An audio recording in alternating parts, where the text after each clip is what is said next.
A great Wednesday morning to you all. Welcome to another episode of Frankly Speaking Titans. We are coming to you live streaming on Facebook, Twitter, Instagram, YouTube, Twitch, TikTok, and more. And what a great show we have this morning for you.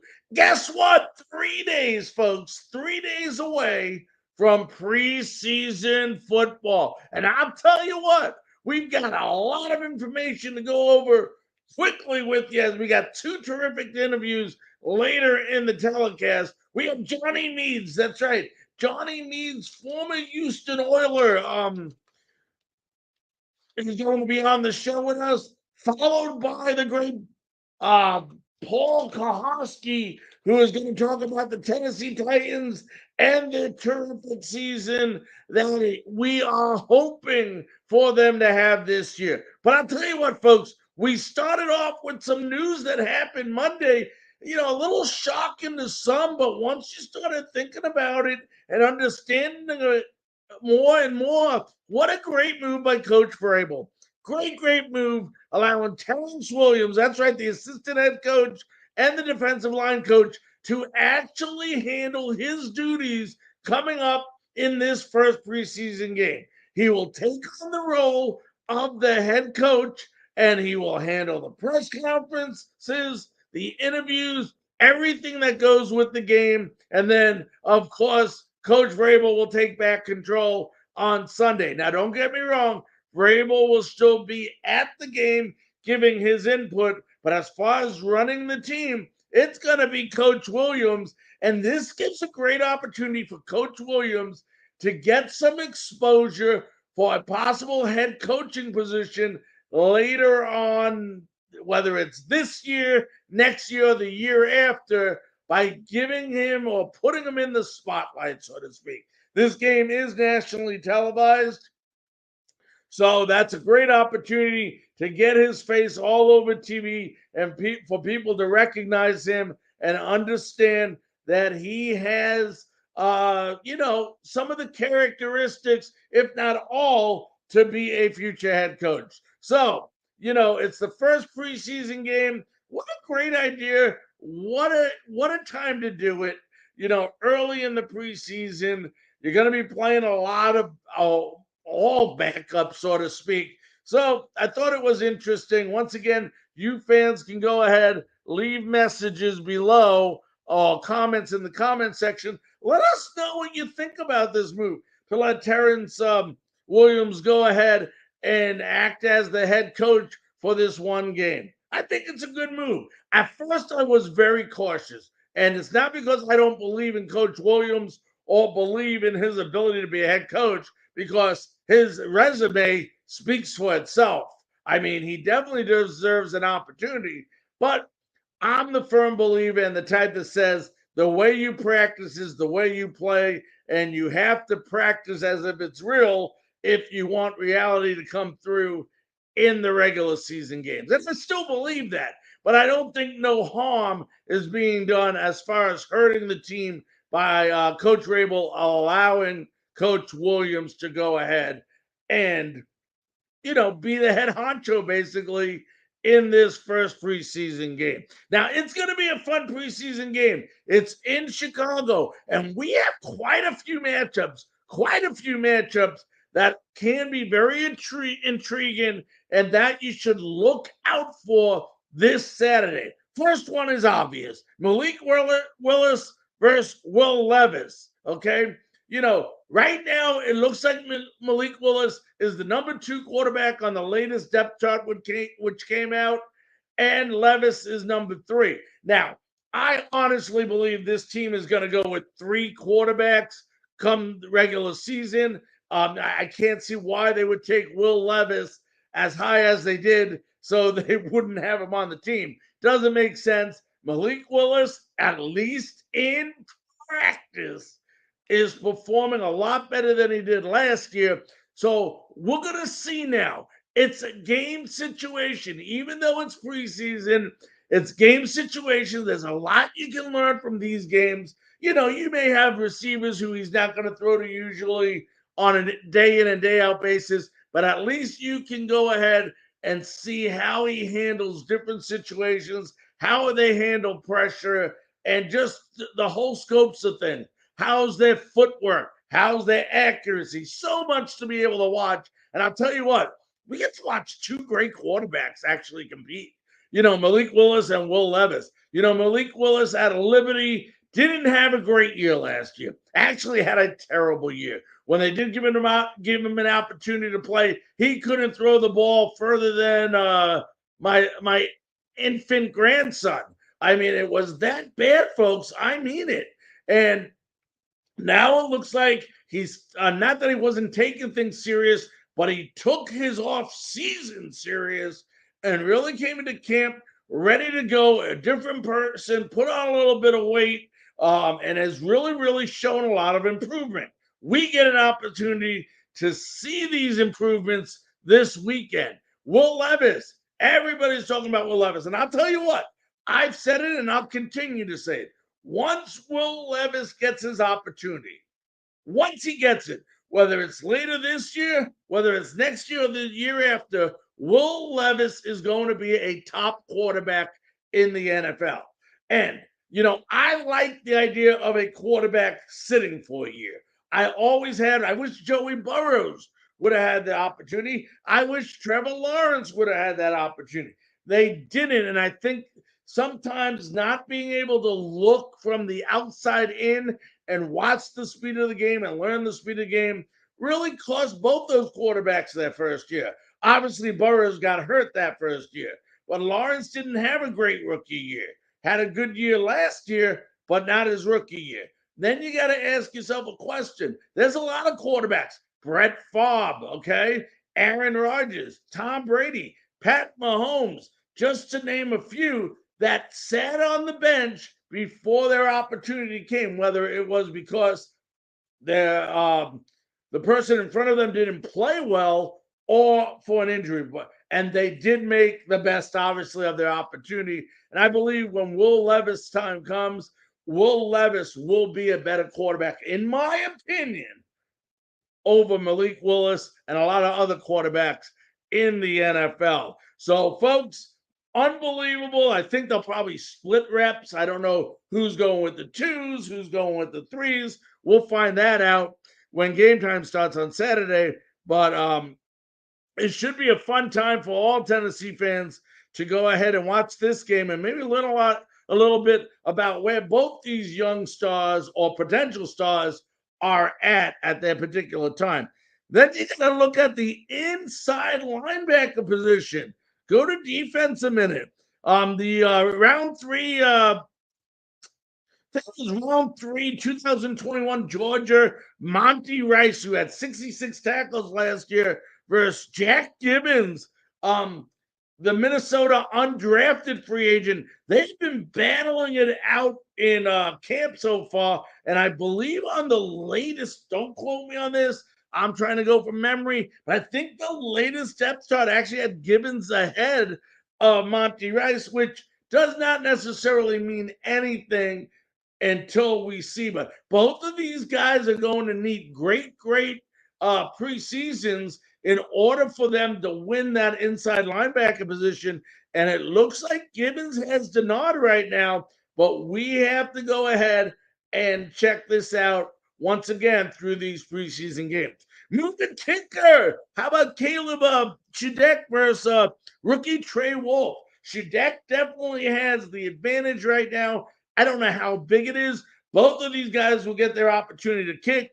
Monday, I know in practice, Shadek was 9 for 9 and made at least one field goal. I know he missed 2 late field goals down when, they were long field goals. They didn't even count them. I mean, they were long ones, but 9 for 9. So this contest is another hot contest. Then you say, what else do we look for, Larry? Is there something else? And, don't expect plays here, folks. These are going to be very generic plays, basically to test out both offense and defense on both sides of the football. But you don't want to give anything up that you're going to use during the season. That would be ridiculous, foolish, ludicrous, crazy, whatever word you want to use. So they're going to use some generic plays. They're not going to give anything away. But the one I want to see is I want to see Nick Westbrook-Akine versus Kyle Phillips. Because right now, I don't think Westbrook-Akine should be ahead of Kyle Phillips. I don't think he should be ahead of Chris Moore. And I'll tell you why. Because he drops too many passes.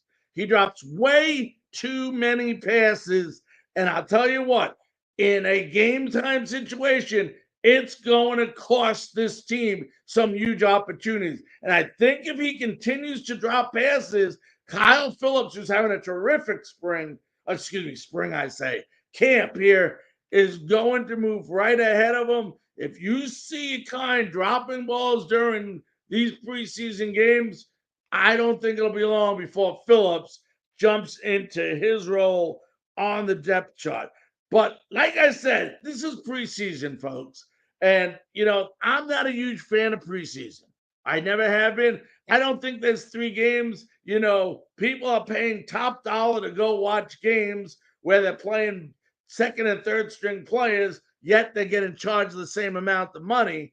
But on the other end of the spectrum, I believe maybe 2 games, you're not playing your starters. Nobody, well, I won't say nobody. There are coaches that believe in playing their starters throughout preseason. And I'm a firm believer, especially that last game. And I have a lot of people differ with me. I'm sure my guest later on, Paul Kuharsky, is going to disagree with me. It's just the way people are. But I was always told by a great, great coach, football coach, that the way you practice is the way you play in game situations. And if you don't take that team and give them the opportunity to gel together in that last game, now you have a week off in between that last preseason game and the start of the regular season. So now your offense goes 3 or 4 weeks without being on the field, and that's your starting offense, and being in high pressure situations.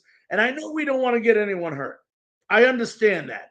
But at the end of the day, you can't predict who's going to get hurt. Yes. Can you keep them from getting hurt by not playing them? Sure. But they have, I believe they have just as great a risk of injury by you not playing them, because then when you do play them, they're not in game shape, and that's where your hamstrings go. That's where your ankles go. That's where the bottom half of your body gets injured in game 1, because that part of your body is not in game shape, in order to say the least. But it's going to be a fun weekend, folks. We are here having football now for who knows how many weeks. We have 17 regular season games. There's a bye week in between 3 preseason games. So we're going to have football now for a long time. Not only professional, but college football will be starting up here in a couple of weeks as well. Folks, let's go ahead and take a break. Once again, you can leave comments as much as you want. If you're not watching this show live and it's pre-recorded, that's all right. We'll try to get back with you still and answer your questions. But leave comments or go to franklyspeakingsports@gmail.com, and you can leave comments as well. Let's go ahead. Let's take a quick break. And when we come back, we're going to have former Houston Oiler. That's right. Johnny Meads is going to be joining us. We'll be back. So anxious about moving Mom into a senior living community. We feel so much better now. Mom is thriving. She's living her own life. We're totally in debt to Phoenix Senior Living because they recognize that when it comes to Mom, everything matters. I can't thank them enough for giving Mom the life we so desperately wanted her to have. She has such a sense of purpose and connection now. Her whole life has changed. At Phoenix Senior Living, we want to provide more than just a beautiful building. In all my years of working with seniors, I have never once received a letter about how life-changing our beautiful building and decor were. But I have received letter after letter full of gratitude and appreciation for the people who have given their loved ones the love, care, and attention they needed. For every senior in our care, we invest the time and energy getting to know them, their likes, their dislikes, their interests, their needs, because truly knowing each of our residents and their families is crucial to providing excellent care unique to just them. That's our vision, and it's one we'd be honored to share with you and your loved one. 13 Daggers Tattoo Studio is looking for a new tattoo artist. Must be established with a strong portfolio and good work ethic. Stop by today at 13 Daggers across from Patriot Park on Fort Campbell Boulevard. Clarksville's ultimate tattoo studio. Tattoos, touch-ups, and consultations. See the artist's work online at 13daggerstattoo.com and get the custom experience you want with killer ink. Book today and get pricked by a pro. 13 Daggers Tattoo Studio. Working hard on the Boulevard. Ladies and gentlemen, welcome back to Frankly Speaking Titans. I'm Larry Frank, and our guest today is a very special guest. He's a former linebacker with the Houston Oilers from 1984 to 1992. Actually played for the Washington Redskins 1 year as well in 1992. Let's welcome in Johnny Meads. Johnny, how you doing today, buddy? I'm well, Larry. Thank you. Thank you for having me. And thanks for taking time out of your busy schedule. Johnny, I got to ask you this. 1984, your first year as an NFL player with the Oilers. The team goes 3-13. Talk about the process that this team took, because you got to see it from a really, really bad state go into, by the end of your career, a very, very successful state. Yeah, with that part I don't like to think about, that very beginning. The fact of that was that I was in the NFL at the time, right? So that was the good part. But going through the tough times, like you say, 3-13, losing, it wasn't the best of times, as we might say. But it was a case that we had people like Warren Moon on our team. He and I were rookies together, I like to say. So I knew we had a future, and things were going to turn around eventually. But yeah, during that time, not so stellar. You mentioned Warren Moon, and I knew both of you were rookies at the same time.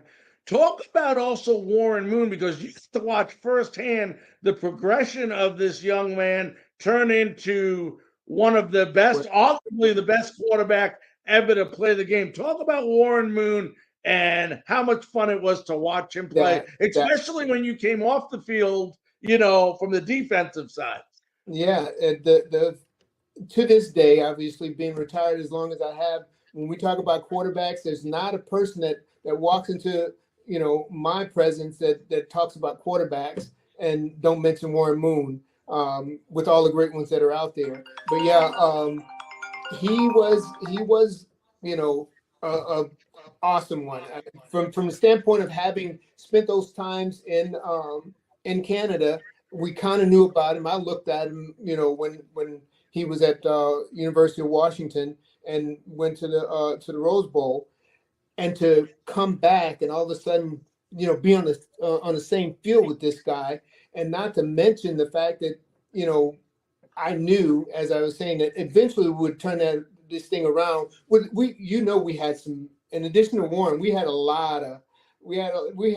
some, pretty good players on our team. So in addition to him, the Ray Childresses and, the Mike Roziers and all of those guys, we knew that we were going to eventually be a team that we, became at the end. But yeah, just having Warren Moon on the field at the same time was a pretty special thing. I want to stay on the offense before we get to the defensive side of the ball. You mentioned, a lot of people, now I watched you, I was in Houston then, so I got to go to the Astrodome and watch a game in that place. But the run and shoot became the offense of the Houston Oilers. You mentioned the great assets Warren had. Drew Hill, unbelievable receiver. Came over, I believe, from the Rams, if I'm correct. Yes. Didn't do much with the Rams, but boy, oh boy, with Warren Moon in that offense. Let's not forget the great Ernest Gibbons as well. Yeah. You add him, but the guy that seemed to solidify that offense along with those two guys, had to be when Haywood Jeffries came over. Drafting what him, a tight end he was. wow, drafting him, out of South Carolina State was, again, the thing that put this thing together, because typically the run and shoot, you have what we call those Smurfs, like the Drew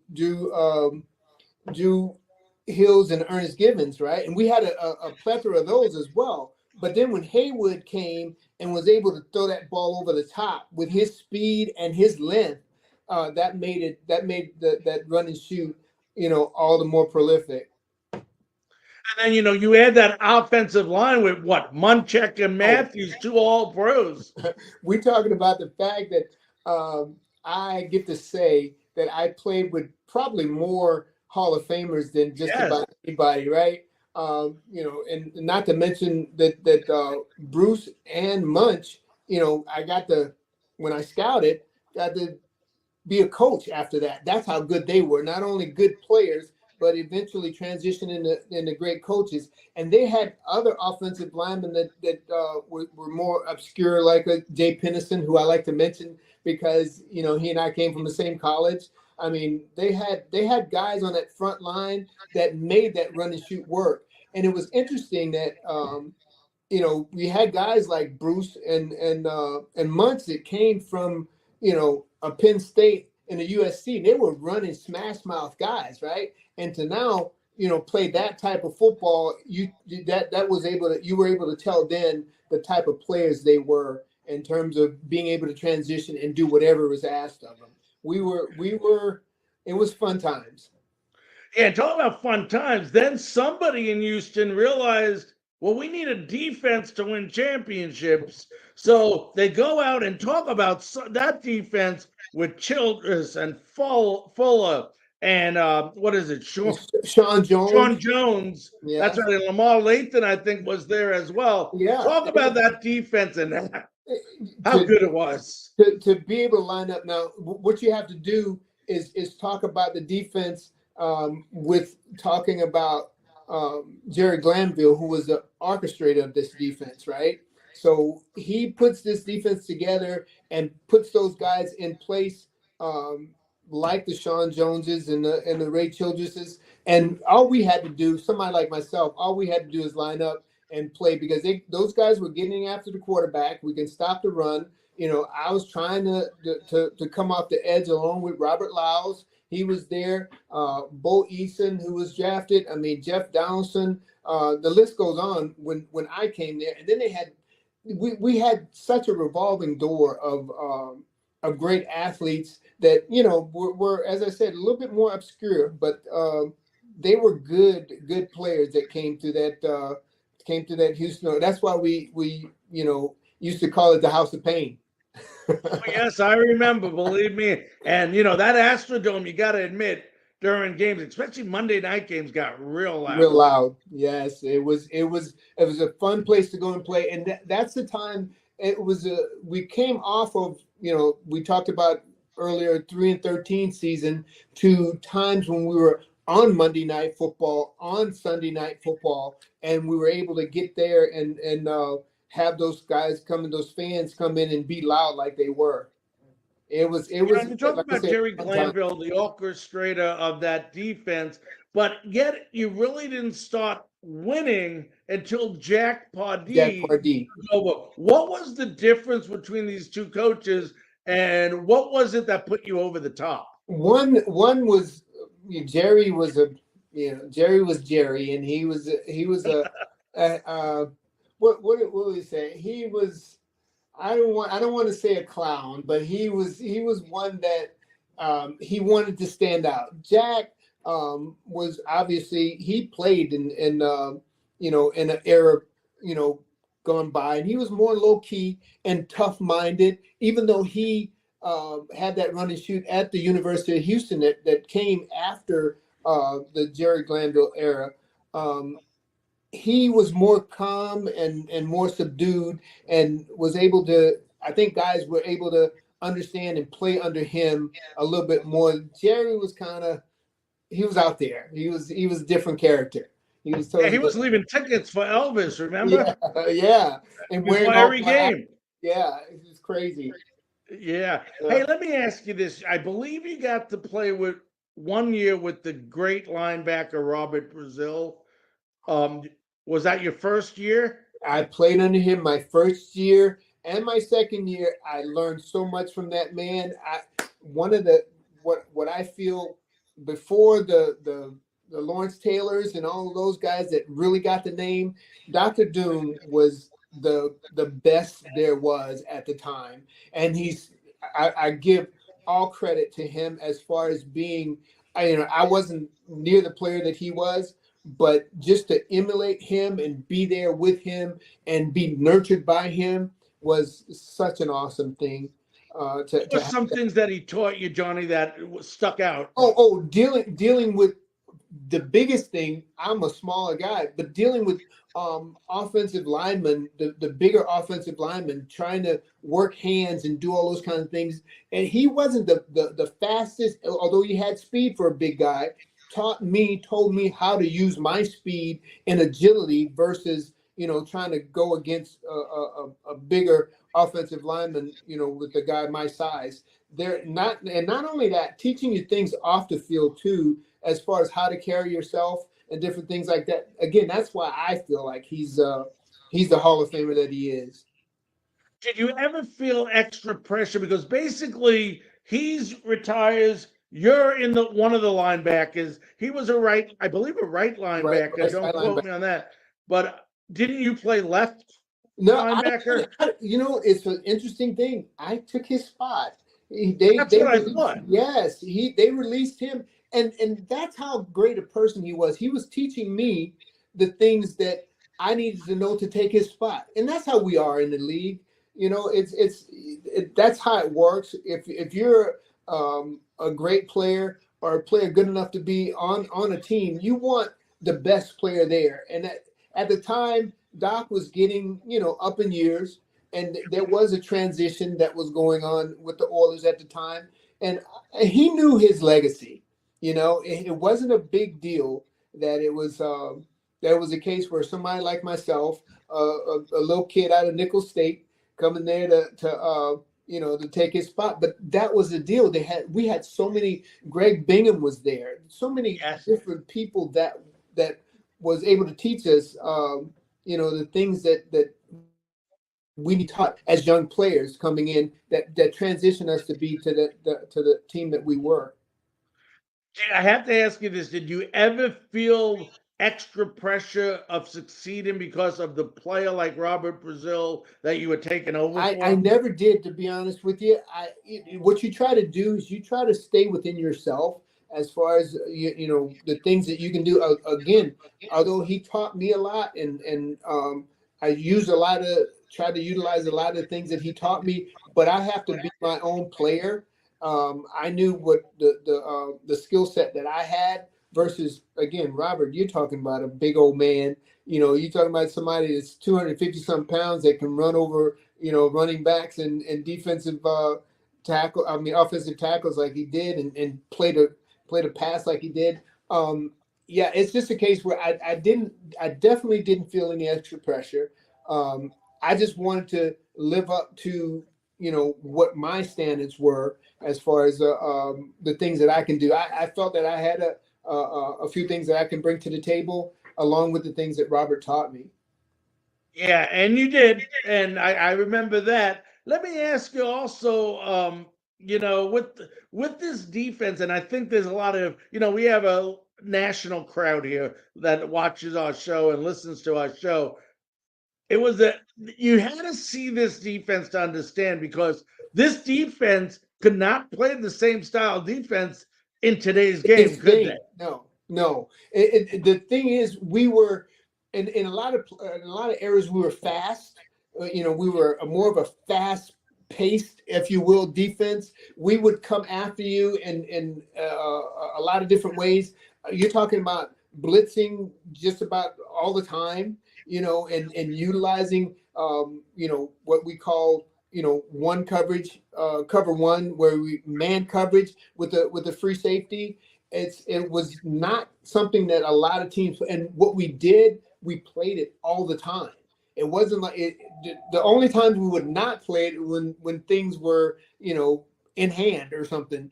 But as far as we're concerned, we were going to go after you and get after you all game long. That was our motto.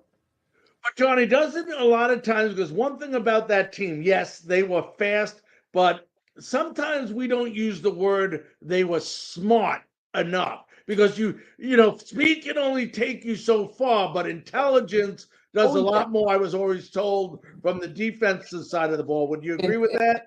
Definitely, and that's what was put on our shoulders. We had to make coverage calls rather, on the run in that cover one defense. If things shift one way or the other, you have to make that call and know what you're going to be doing from one side of the field to the other. And the one guy was doing one thing, and all of a sudden everything had to change if the offense changed from one side to the other. And you had to know that going in, as far as being a heady player and what you had to do on the fly.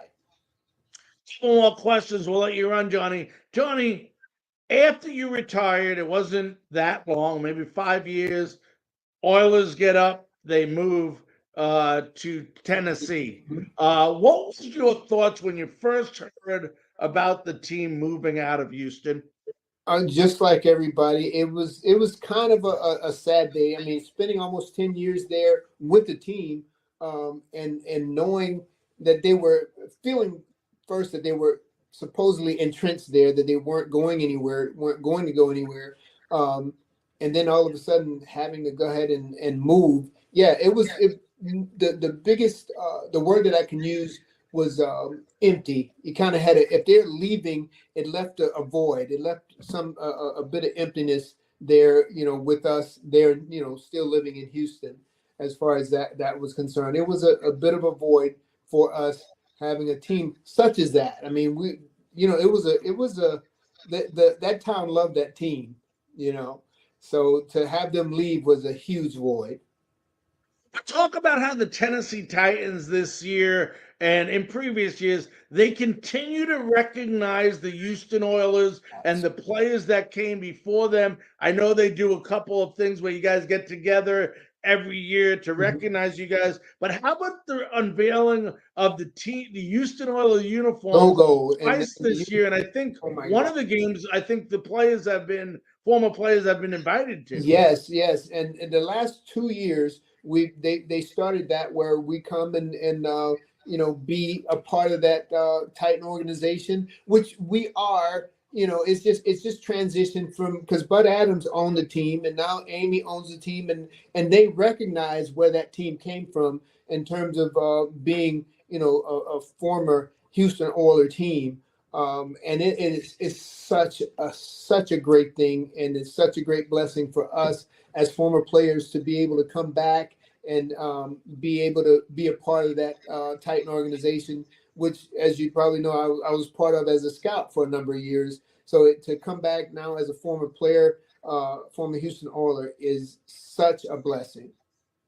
Before I let you run, the Tennessee Titans, who I know you still follow somewhat, they made a couple of moves. They got, the big man, DeAndre Hopkins, which not only, I tell people, everyone talks about his quickness, this and that. What I love about DeAndre is his ability to run routes effectively, which takes a guy who might have lost a step and allows him to still play the game at a high level. How do you think now that the Titans have a team, Henry there, they got some receivers, a great tight end, a top 10 defense. How do you think this team fares this year? I feel that they're going to, I feel, even though people talk about the Jacksonville Jaguars, I still think that with the things that we've gotten, like a DeAndre Hopkins, not Arden Key, being there. Of course, we got Derrick Henry, and hopefully Tannehill stays healthy and be able to direct this team. I think we're going to do quite well in that AFC South.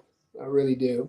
Yeah, I agree with you. Well, listen, Johnny, I could talk to you all day about Houston Oilers, football, but unfortunately, time's running out. Yeah. I want to thank you very, very much taking time out of your busy schedule to join us today. Thanks for having me. You have a blessed day. You too, my friend. Stay safe. All right. Whoa. Unbelievable interview with Johnny. Let's go ahead. Let's take a break. And when we come back, we're going to have Paul Kuharsky.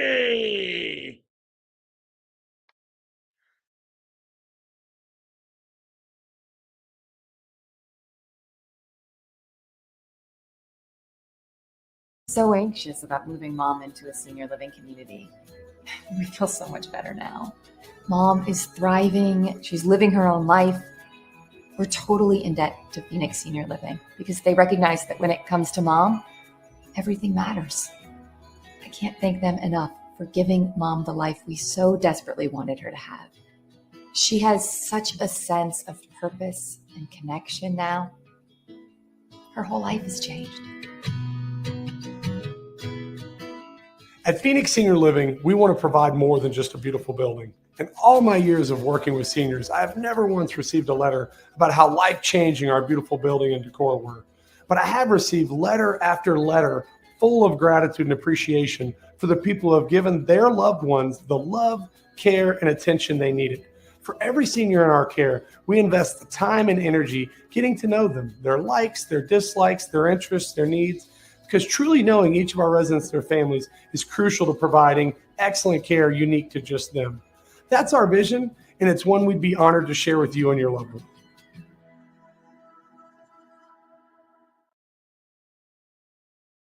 13 Daggers Tattoo Studio is looking for a new tattoo artist. Must be established with a strong portfolio and good work ethic. Stop by today at 13 Daggers across from Patriot Park on Fort Campbell Boulevard. Clarksville's ultimate tattoo studio. Tattoos, touch-ups, and consultations. See the artist's work online at 13daggerstattoo.com and get the custom experience you want with killer ink. Book today and get pricked by a pro. 13 Daggers Tattoo Studio. Ladies and gentlemen, Working hard on Boulevard. Speaking, tell you what a great guest we just had, man. Unbelievable. Former Houston Oil Johnny Meads really brought it to us today, telling us about the old Houston Oilers day. And now to discuss the Tennessee Titans, who begin this weekend in Chicago versus the Chicago Bears. We're going to go ahead and bring in award-winning writer who has covered NFL for over 25 years now. Some of you might not have even been born yet. Let's welcome in Paul Kuharsky. Paul, how you doing, buddy? I'm well, Larry. How are you? Thanks for having me.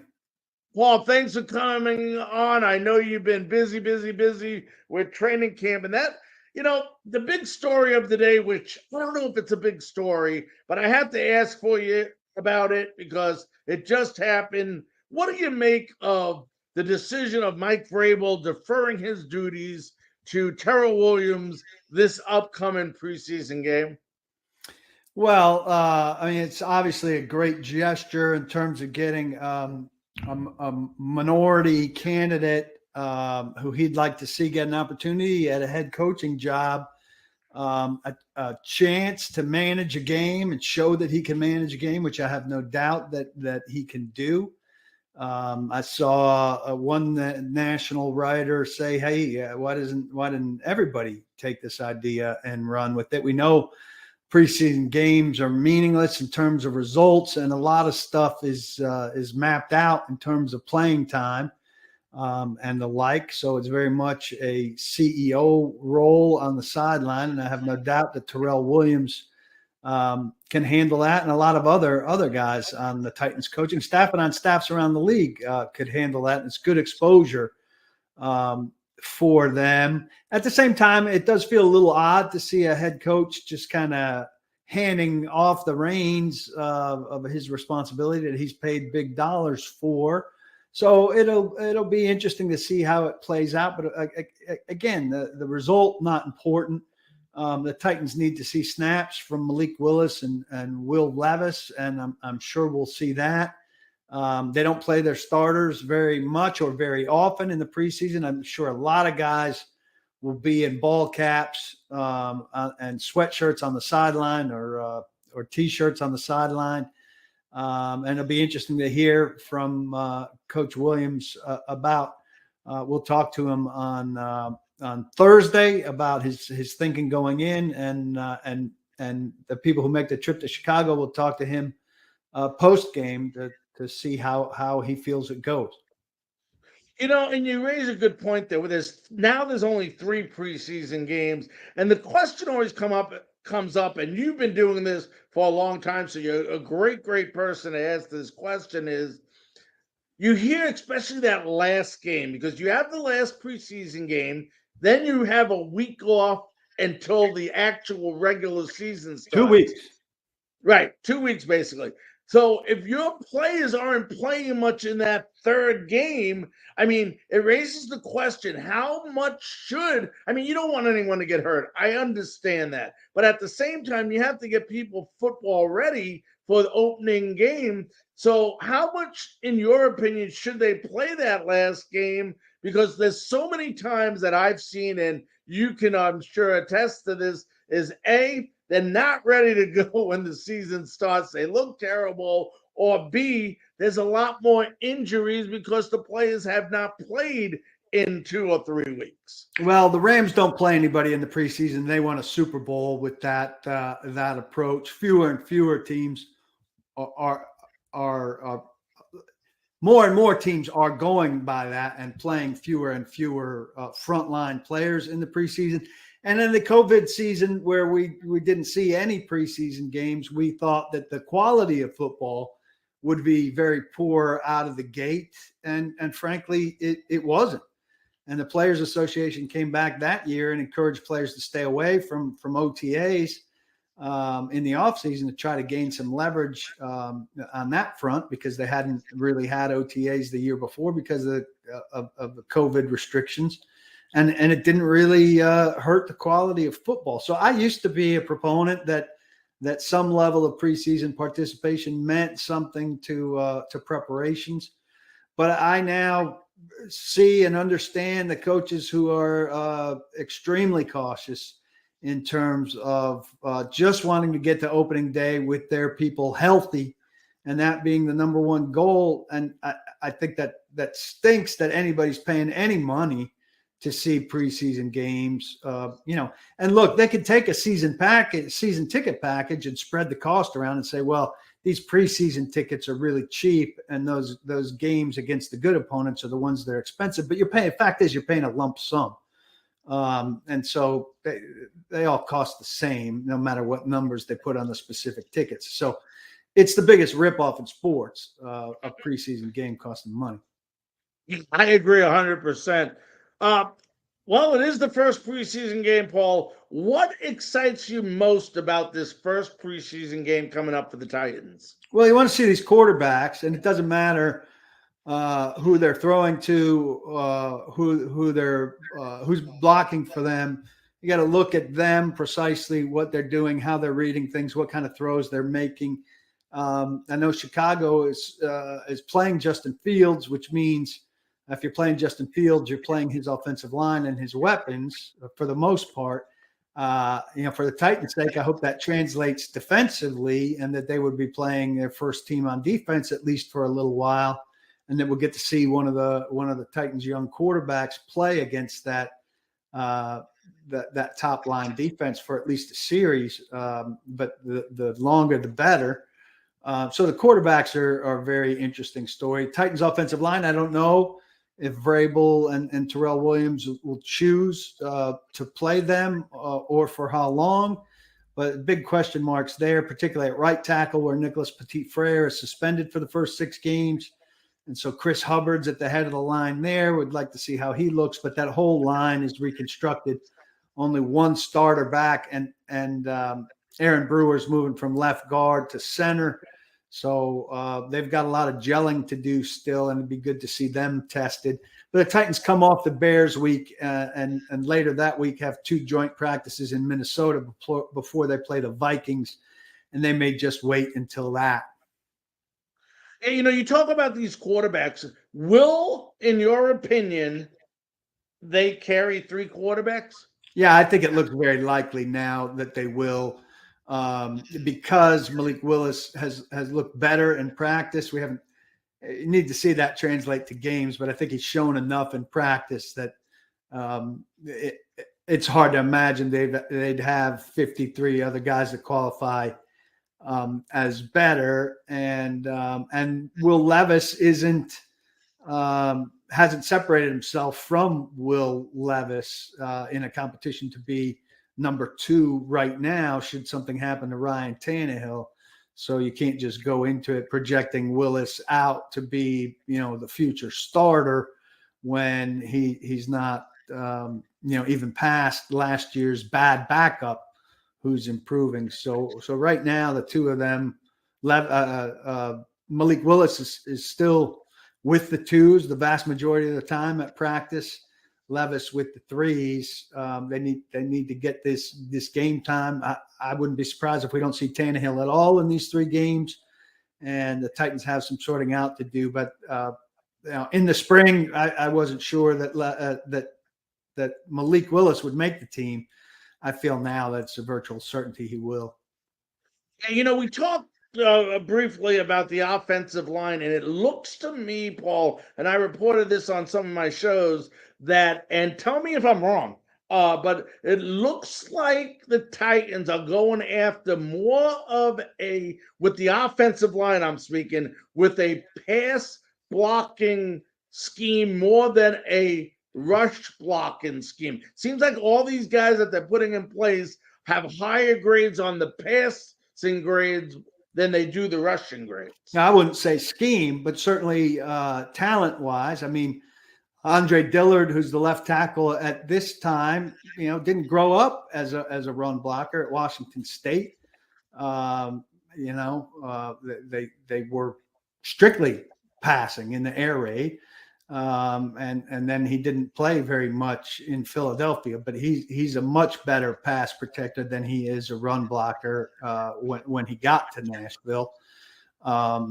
And Daniel Brunskill, the new right guard from San Francisco, certainly had to run block for the 49ers, who run the ball plenty, but he didn't grade out as well at say, Pro Football Focus at that as he did as a pass grade. So you're right on those fronts. Peter Skoronski should be able to do both.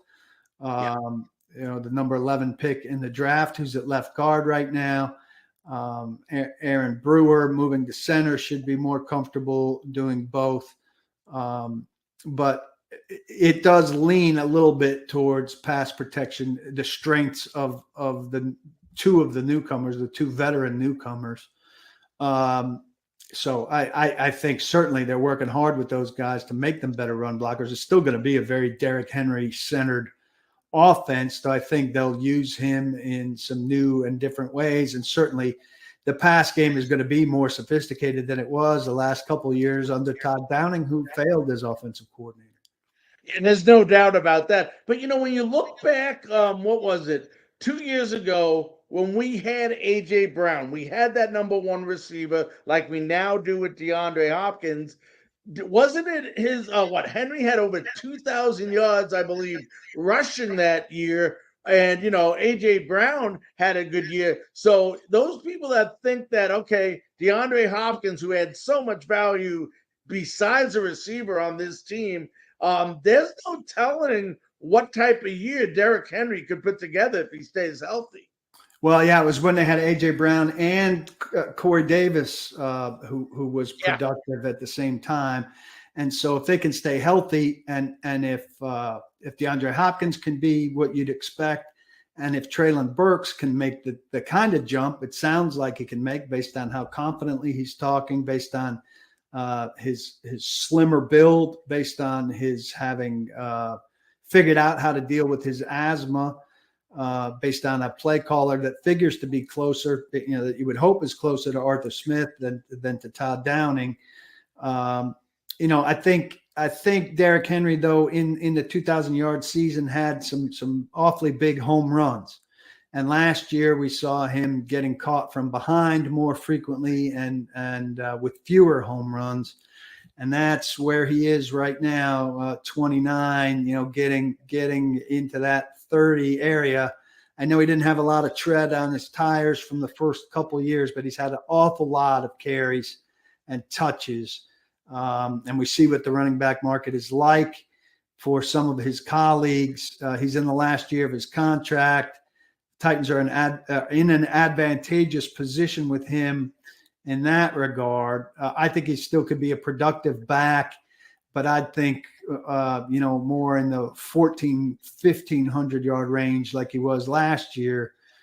2,000 yards would be, an unbelievable season for a guy at the stage of career that he's at.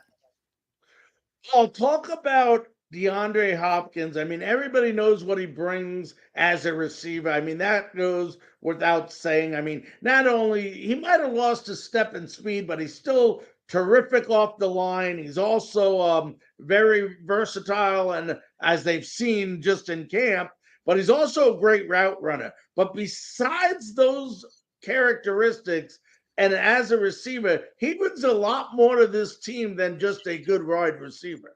Well, and his best thing as a wide receiver is contested catches. Ryan Tannehill is going to come to trust him and know that he doesn't have to throw the ball. Know that he can throw the ball into a tight space, and Hopkins is going to get it or make sure that a defensive back doesn't. It brings them, a credibility at the position that they didn't have, presuming that he doesn't have a fall off, as a lot of high caliber wide receivers in their 30s have had when they've come to Nashville. You can go all the way back to Carl Pickens, but we've seen it with Randy Moss. We've seen it with Andre Johnson, and we've seen it with Julio Jones. That's a heck of a list right there. The three most recent guys, Randy Moss in the Hall of Fame, the other two headed for the Hall of Fame. So I understand some trepidation among Titans fans. I think it makes sense that Hopkins would hold up longer because he's not as speed reliant as those other guys were. But again, skill players over 30, running backs more so than receivers, tend to drop off. Hopefully for the Titans' sake, he won't. He brings, a certain swagger and success rate that the Titans simply didn't have. And he returns a lot of guys, particularly at the receiver group, to better positions on the depth chart, and if Nick Westbrook-Akine is the fifth receiver instead of the third receiver, that's a much better shape to the roster. So hopefully for them, people can stay healthy, assume their positions, and a Chris Moore is playing as the fourth guy instead of as the second guy, and the Titans are in a lot better shape. How good can tight end Chigo Okonkwo be? Chig really came on the last 7 games last year, and still his volume wasn't quite enough. I think the Titans need to be top heavy in terms of how they distribute the ball with Hopkins, Burks, Okonkwo, and Kyle Phillips, the slot receiver. But Okonkwo, has echoes of Delaney Walker and Johnny Smith, and his ability to get open and cause problems for people with the ball in his hands and what he can do after the catch. And he needs to get better as a blocker at the line of scrimmage, which is something he's working on now. He needs to be technically sound at that because he's not the biggest guy in terms of being able to do that work. And Mike Vrabel's joked, we can't grow him. So long as he can do that, he played, under 40% of the snaps last year, maybe under 35. He's going to be called on for a lot more than that. And I think he'll be a reliable, steady target for Ryan Tannehill and a big part of this passing game. Well, I don't know. I mean, you've been around the Titans for a long time. But when I look at this defense, not only do I think it's a top 10 defense, but am I right by saying that it seems like they have a lot more depth on the defensive side than I've seen in a little while? I disagree with you there. I don't think they've got very good depth at all. I mean, I think the whole defense is keyed around the front four, getting a pass rush without help, and that's Harold Landry's coming back from the torn ACL. He looks good, but we know the kind of seasons they've got from guys coming off torn ACLs lately, not good, from Taylor Lewan, from Robert Woods, from Bud Dupree. Now, Landry tore his ACL a week before the start of the season last year, so he's got a full year of recovery, which is a better timetable. So you got Landry and Arden Key, the free agent signee from Jacksonville, as the outside linebackers. Good pair with Jeffrey Simmons and Denico Autry in between. And those guys can all move around, cause matchup problems. The Titans can get them on the blocking matchup that they want. But after those four, the next guy, Rashad Weaver outside is not the same caliber player. The next guy inside, nose tackle T.R. Tart, but he's more of a run stuffer. It's not the same caliber of a pass rusher. Any one of those four go down, you got an automatic downgrade. Inside linebacker, I like Azeez Al-Shaair from San Francisco, but he was in a rotation in San Francisco. He wasn't a regular starter. You're counting on him to accelerate. Monty Rice can't win the starting job. Jack Gibbons, an undrafted free agent from last year from Minnesota, who's a nice player, but not not anything to write home about. Probably the other starter there.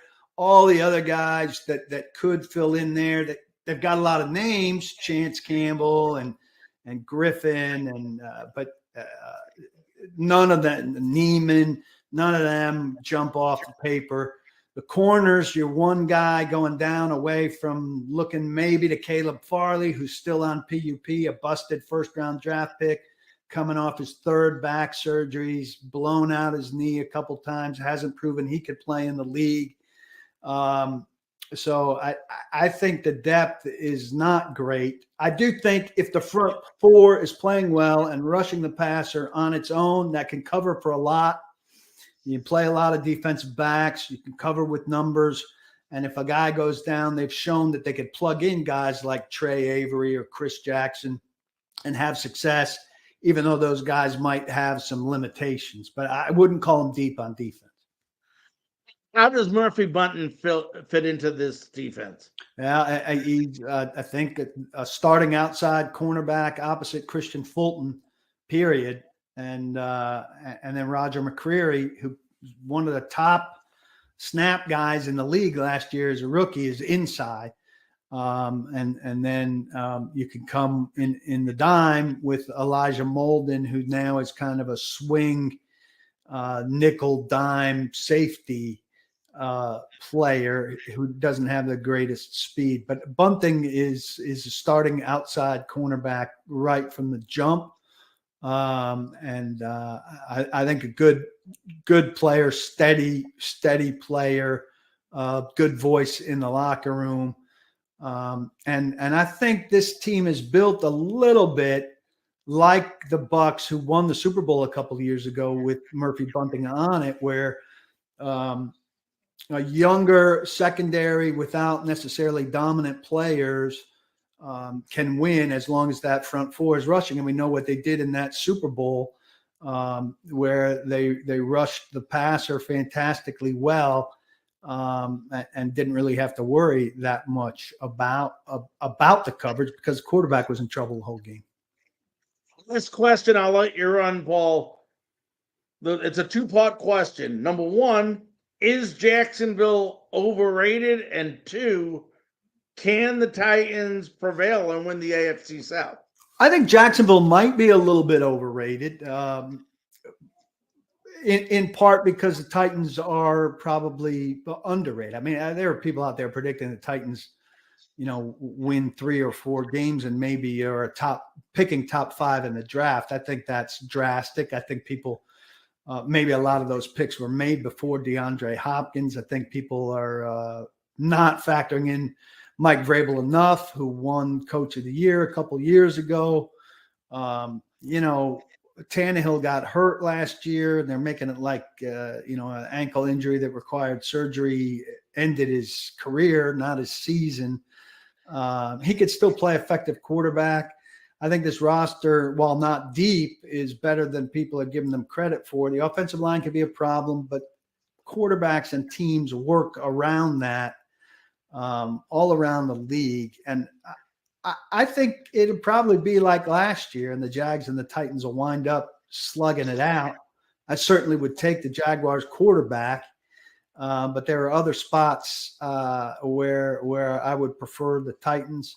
I would think that they would split a season series, and that maybe Houston or Indianapolis finding a way to beat the Titans or the Texans might determine the division. And Jacksonville has a schedule a little bit harder with playing 3 first-place teams from last year, while the Titans get 3 second-place teams from last year on their schedule, which could make the difference. I'd rather, if you have a choice, you'd rather not play Buffalo or San Francisco, and forgetting the third one. But those are the two that really are more threatening than who the Titans get out of those divisions, Miami and Seattle. Well, it all starts preseason. We've been waiting for this. Be a long time before we have a weekend off where there's no football. But Paul, I want to thank you so much taking time out of, I know it's a busy schedule for you, to joining us on Frankly Speaking Titans. Nice talking with you, Larry. Thank you. All right, stay safe, my friend. You too. All righty, that was Paul Kuharsky. Award-winning writer who has covered the NFL for over 25 years. Holy cow. 2 great interviews. And you know what? He doesn't think we have a lot of depth. He doesn't on defense. You know, I look at the defense, and I'm going to try to pull it up one more time. Tennessee Titans depth chart. And when I look at it, I was looking at it earlier today, and I looked at it, and I thought, you know, obviously I didn't think we had great depth, but when you look at the defense, and you look at Simmons, of course, you got what? Tiad Tot. We do have Naquan Jones there. You know Autry's going to start there. You got Harold Landry, but I think one of the big things that he mentioned is you got to wonder about the health of some of these players who are coming off injuries. I like Rice. I like Shazier. But when you look at Bunting and you look at McCreary, we do have Weaver. You know, we don't know what the heck's going on with Foley. So he's right. You know, when I look back at this, you know, I could be wrong in that. Maybe we don't have enough depth, but we're just going to have to rely on our defense to stay healthy, and hopefully things will work out. Now, we didn't say we didn't have a good defense. You didn't hear that. You heard we don't have a lot of depth at defense. Whereas if somebody gets hurt, somebody goes down, especially at the linebacker position where you got right now Landry, Rice, and Shair. And who else? And Key. That's right. Auden Key. They go down. You're looking at, like you said, Gifford, Neiman, a Weaver, you know, maybe Jack Gibbons. So he is right. At the linebacker position, we don't have a lot of depth. But, you know, it's going to be a great battle this weekend. I'm looking forward to seeing Will Levis and Malik Willis. You know, I said this. I'm not going to change, folks. Said at the beginning of the year, once you get into the games is where we start really seeing what Malik Willis can do, what Will Levis can do. I believe Will Levis, and it's just my own personal opinion, is going to end up being the better quarterback. I think Will Levis has a very, very bright future, but I would also like to see this, and I said this about a lot of quarterbacks. We've seen Brett Favre, we've seen Patrick Mahomes, we've seen Tom Brady, just to name a few. They all sat for a year or had to come in due to an injury to someone else. I would like to see Will Levis get some time, on the bench, being able to absorb the game and getting used to the much faster pace. So it all begins this weekend, folks. What a show it's been. 2 great interviews. Again, football starting this week. We will have next week. We obviously will break down what we've seen this Saturday and what to expect next week in their next preseason game. Until next week, folks, I'm Larry Frank for Frankly Speaking.